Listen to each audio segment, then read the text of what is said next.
Hello YouTubes, this is Grimweird coming at you again with another episode of my playthrough of Enigmatica 2 Expert Mod Pack for Minecraft. So last episode we opened a bunch of gates, 3 or 4 gates, and then a few advancements through some trees in those gates, or in those trees that we had just opened. And I was going to keep pushing on that, but I'd really sort of like to get that Plutonium 238 we stole from a dragon working. And to do that, we need to find a supervein. And while we don't have a scanner, an ability to charge a scanner, we do. Sorry, I'm distracted by that beastie. Wasn't sure if it would attack me or not. I did want to sink a few exploratory mine shafts off of our basement lair, and didn't find any super veins off the top of my head, but I did open up the bottom of a ravine, and that is going to give me a lot of surface area to look for the Nuclearcraft ores, thorium, lithium, magnesium, and lithium, or whichever. But I want to light it up before I go in there, because there was all sorts, you know how the ravines are. You got all sorts of ledges with skeleton snipers and stuff. But our cave illuminator was over here on this dungeon, so I figured rather than doing another crafting one and rather than doing all the other craziness, we might as well go down here and see what we can see. So for this episode, let's see what's going on down here. As I was flying here, I did in the distance see yet another village. I didn't sack it fully, but I did pick up another ender orb translocator and another ender orb, and I think these are not these.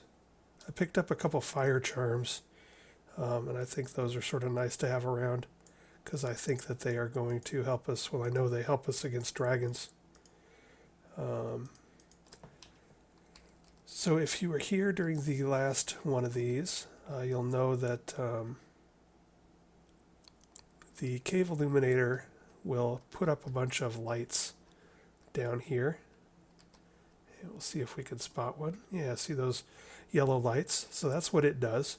So it'll prevent anything from spawning from darkness. However, spawners will still tend to spawn. So we are hearing spiders. So I'm fairly certain that we have a spider spawner down here,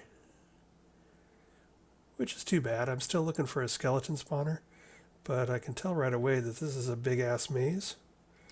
We might keep this relatively short just because I don't think this is going to have a ton of stuff that I'm interested in necessarily.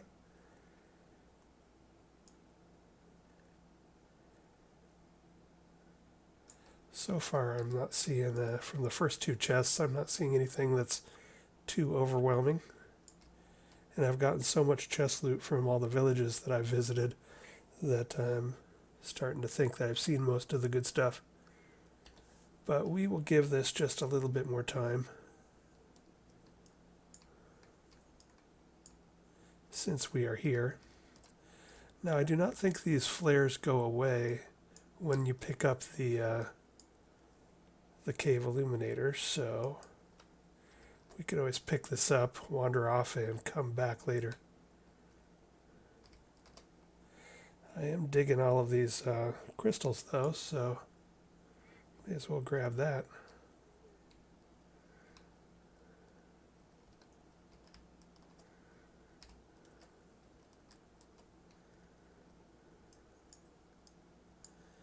Boy, this is twisty-turny, eh?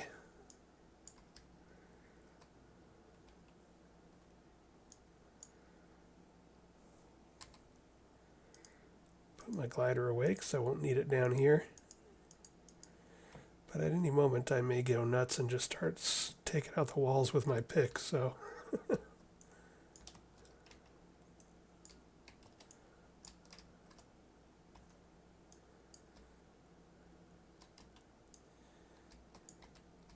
Speaking of taking things out, I'm going to go ahead and kill that spawner.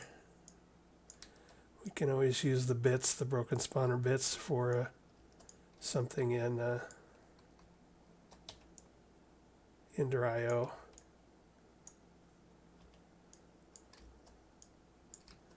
So I'm in no mood to deal with a bunch of cave spiders.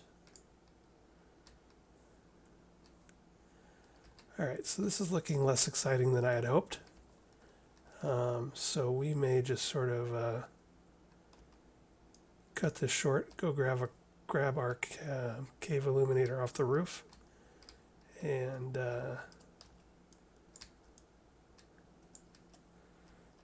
in an hour or two from now when I find my way out,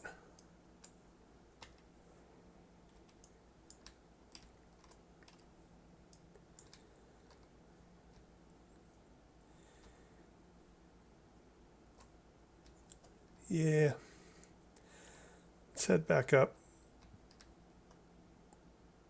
If I can find where backup is.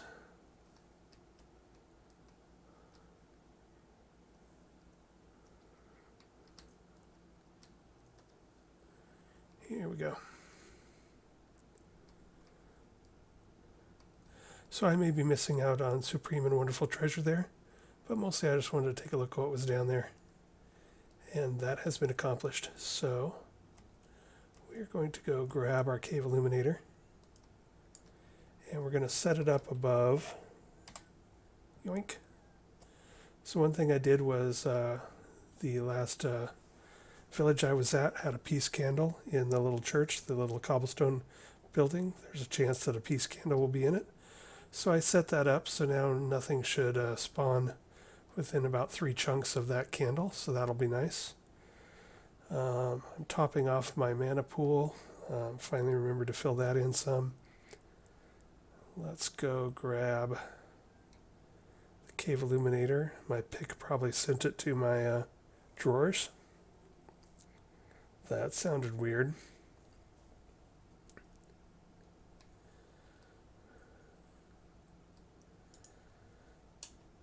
There she blows. It's one of the things I did looking for I'll show you on the map here, but one of the things I did looking for superveins was I just threw a few exploratory mine shafts off of our base. Oh, look at that. I bet you that's a dragon lair or something. That's interesting. That was not open to my map earlier. So we'll have to go take a look at that. But anyway, I ran over here to see if any of these caves were deep enough. If you look at the chunks, they sort of come up and there's caves above us, and then it looks like some railway stuff over here. But I wanted to see if any of these caves down here were deep enough that if there was a super vein of Nuclearcraft ores down there, we would be able to hit it. So I came over here, but ran into some lava and blah. So I ran over here and was able to break into the bottom of a ravine here. And so that's what we're going to go upstairs and light up. So what I'm going to do is I marked underground where I want my light to be centered. Gosh darn plants.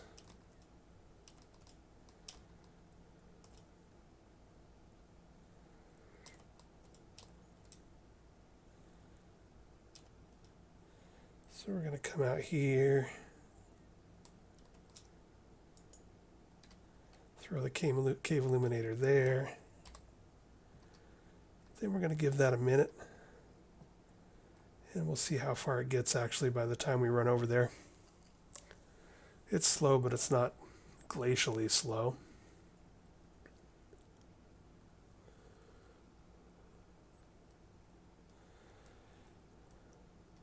As in, it's already starting to put stuff in my base.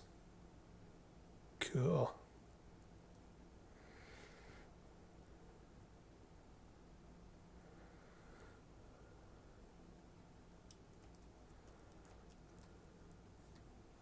So if anything had spawned before we started lighting this up, it will still be there.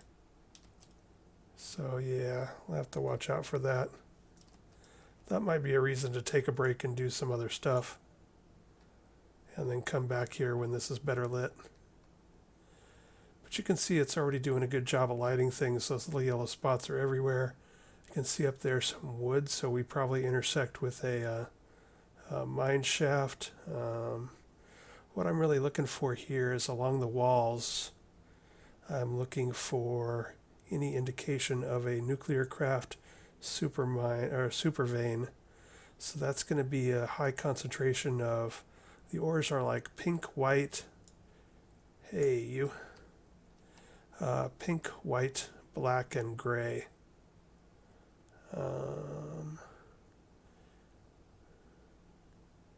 So we got a little deposit there of nickel and iron I wouldn't mind mining. Yeah, I think what I'm going to do is retreat for now and let the monsters despawn and let this finish lighting up and then come back here when this is all lit up. So I'm going to take a break, have some dinner, and we will jump cut and we will be back shortly when this is lit up. And we'll see if we can spot ourselves a supervein. So be right back. And while we're waiting for the monsters to despawn and the cave illuminator to light up that ravine, we want to check for super vein. I figured I'd come over here, and I had noticed this room that definitely looked interesting. Didn't know if those were piles of gold or what exactly, but definitely something was going on here. So I dug over here to see what that was. And we got this room. So we got some netherrack. We got some lava. We got some a chest. So far I am not seeing a monster.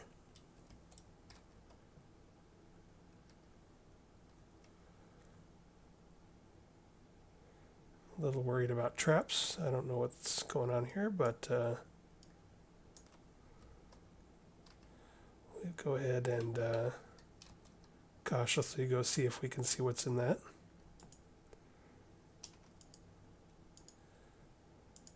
Nothing too horribly exciting, but it was interesting.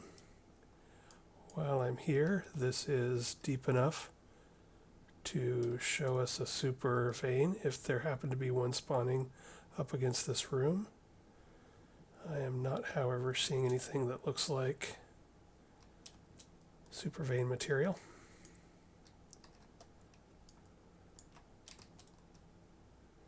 Alright, well, this was interesting. Aha, I see some. Yeah, I see it. We are in business. So, boron ore. This is the gray stuff. There's some more up there. Boron is actually one of the ones that we are looking for to make our Plutonium RTG. There's some of the pink magnesium, some of the black thorium, and some of the white lithium. So we are good to go. Now these super veins, they sort of spread out and big and really sort of a pain in the ass to mine. So what I like to do is I make sure I have some food on me so that I'm not hungry from all of the vein mining I'm about to do. And I find something to stand on that is not what I'm going to vein mine. And I just start ripping things to shreds. So what you'll see is all the leftover super vein. And so while this makes you hungry, which is fine, I got tons of food. And in fact, I got a bunch of wild varieties of food that I haven't even dug into. So what I'll do is I'll just bang out some vein mining in a bunch of different directions here. Stand on that, and I may open up a bunch of lava here that we'll have to deal with, but bottom line is what I'm looking for is just to find the boundaries of this super vein. They're sort of big and sprawly and interconnected like this. It reminds me of when people pour like aluminum or some sort of metal down ant hills, and then clean away all the dirt and show you all of the intricate patterns.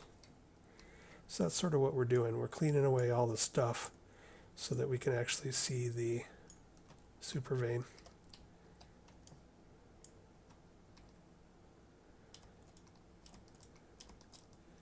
And again, I want to get sort of a big picture of things. Check the map to see if it looks like there's any, I don't see any major, what appears to be lakes of lava in the area. Gonna throw some miscellaneous lights out here. And gonna break my pick with another strike here. Gonna have to repair it. But then once I've sort of uncovered the whole beast of it, I can just run through and grab all the ore and be on my way. If I just try and follow it one piece at a time, I'll be here all damn day. What am I looking for? I'm looking for my table and my slime.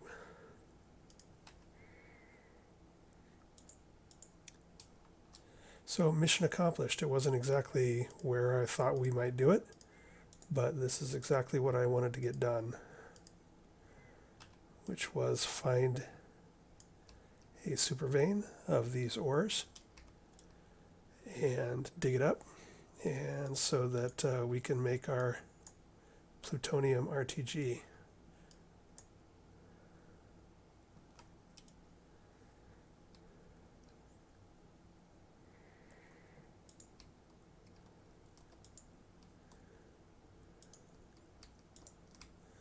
So we're starting to sort of see the main body of it here.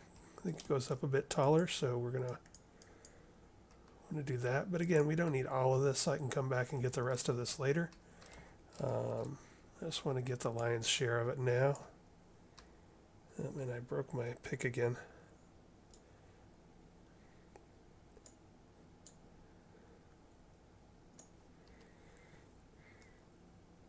So we'll throw down my table again.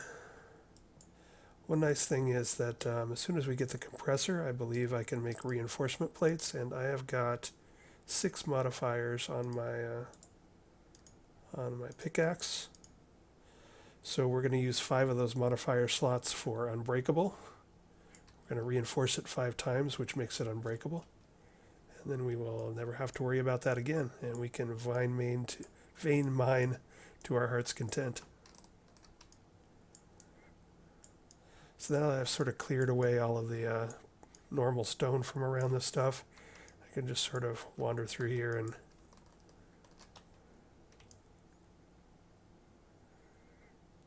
pick up all the rest of this stuff.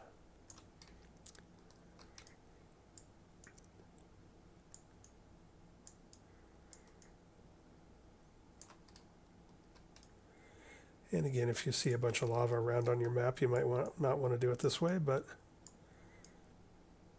I'd rather just open up a big room around it, the supervein, and then clean it out of the middle than try and do something else.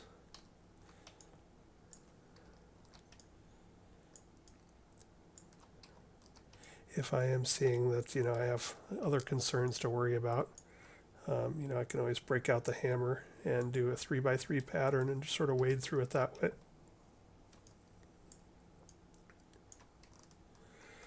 But this is going to give us plenty to start going. We're not actually even ready really to work on Nuclearcraft yet, so all I really need is a taste of this ore to get that specific recipe going. We need, I think, the boron to make ferro-boron alloy, which is boron and steel, if I recall correctly. And then we need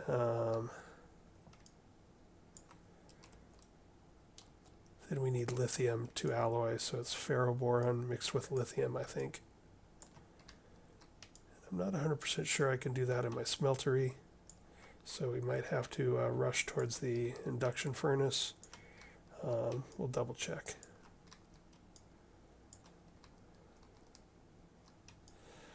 So I know we're not going to get it all here because I don't want to make you guys suffer through that. But that's going to give us plenty to get started.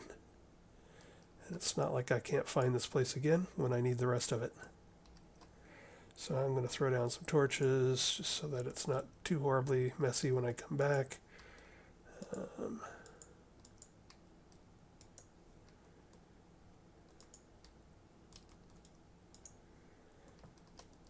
And pick off a few more of these low-hanging fruits.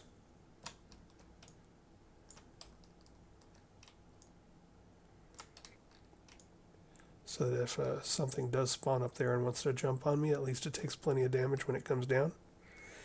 And that's going to be good enough. That's going to give me everything I need to do the recipes I'm worried about right now. And we are not very far from my base at all, so we can always come back.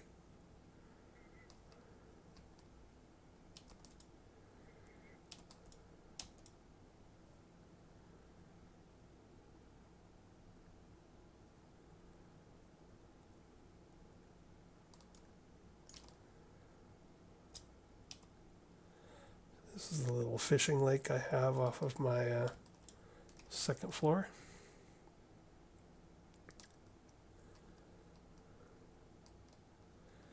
So while we're here, we might as well just come over here and look real quick and see if this is all lit up.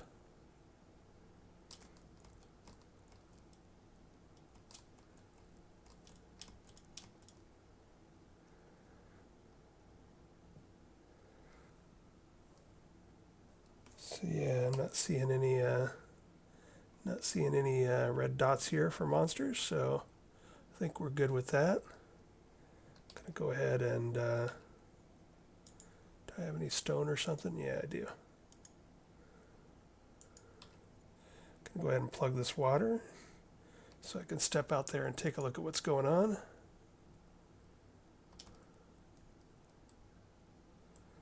Plug this water.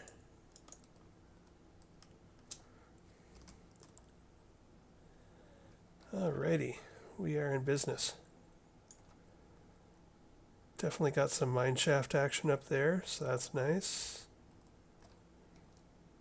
Got some crystals. I'm still checking around to see if there's another supervein over here. Not seeing one so far,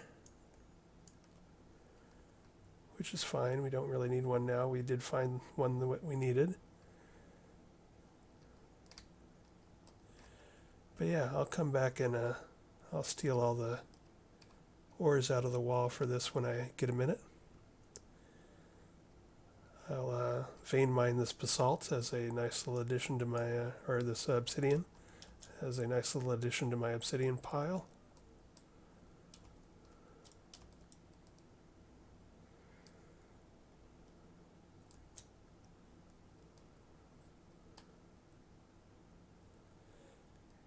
And when I'm feeling frisky, I might go up into those mine shafts and see what we got going on there. Alright, so I'm not sure how long this all took, but it was very fruitful. We got our super veins, so let's go back and take a look at, now that we have that, I believe we have everything we need to make the Plutonium RTG. Now, it's not a massive power supply. It's, I think, 250 RF per tick.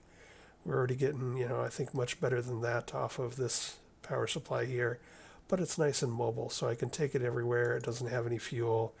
You can just slap it down next to something. I'm not 100%. I'm not sure it will power industrial craft stuff. I'm not sure if it puts out both that power and RF power, but if we're lucky, it would. So this is the beast we're after. We got some plutonium-238 out of a dragon's chest before getting chased off. The graphite is just cooked coal, so that is not a big deal. In fact, we can even use charcoal, which we still have tons of that. So that is not a concern. We have plenty of that. The advanced plating, tough alloy. This is the thing we need to make with the Nuclearcraft stuff. So molten tough alloy is an alloy of molten lithium. We just picked up lithium, and molten ferroboron, and that is boron, which we just picked up, and steel. So we got steel, we got boron, we got lithium. We're in business. And the rest of that is just, some lead casing, no problem. Yep, that's just a lead plate beaten with a hammer. And lead sheet metal is just lead sheets, lead plates hitting with a hammer. So we got lead. So yeah, we're in business. We're going to make ourselves one of these bad boys. And we will be going nuclear. Again, 250 RF per tick is not huge. Let me take a look at the RTGs here. So you got the uranium is 50, plutonium is 250, americium is 150, and the californium is 750. So we got the third tier here, the 250, so that's not bad at all. And again, you can just sort of pick it up and carry it around with you and slap it wherever you need it, so it's very, very handy. No fuel or anything. So I'm going to round up the stuff that we need for this, make a bunch of lead plates, make a bunch of graphite bars, and then either call it an episode, or if I check the time and we still have, a few minutes, I will come back and we will make it and take a look at it. If not, we will check it out next episode. All right, and we are back. I went ahead and crushed up some lithium and some boron, and then threw the lithium steel in there to get ferroboron, and then added the steel boron to get ferroboron. Threw the lithium in there to turn that into tough alloy, and I made the alloy plating, or the advanced plating here.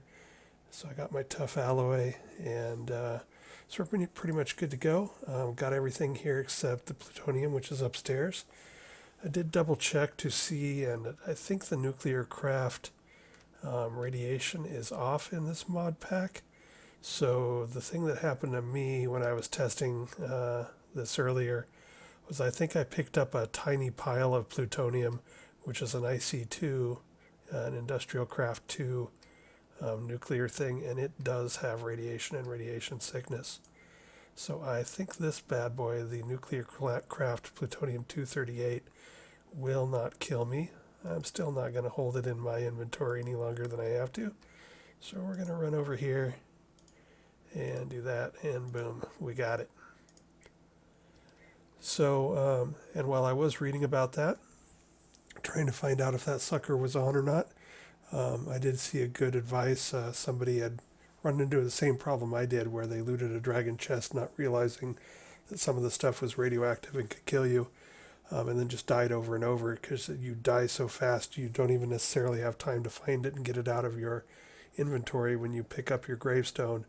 And they had a good idea, which is basically just fill your entire inventory with crap, and then when you get to your gravestone, you can pick things up one at a time and leave the tiny pile of plutonium from Industrialcraft 2 or whatever else might be suspicious in killing you.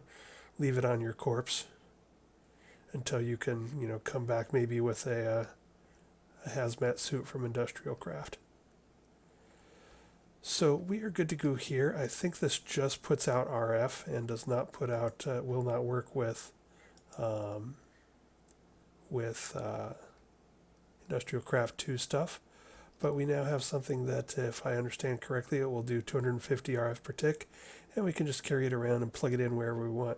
It's just sort of an on-the-go battery generator thing with no fuel, no nothing, no interface. Just slap it next to something and away it goes.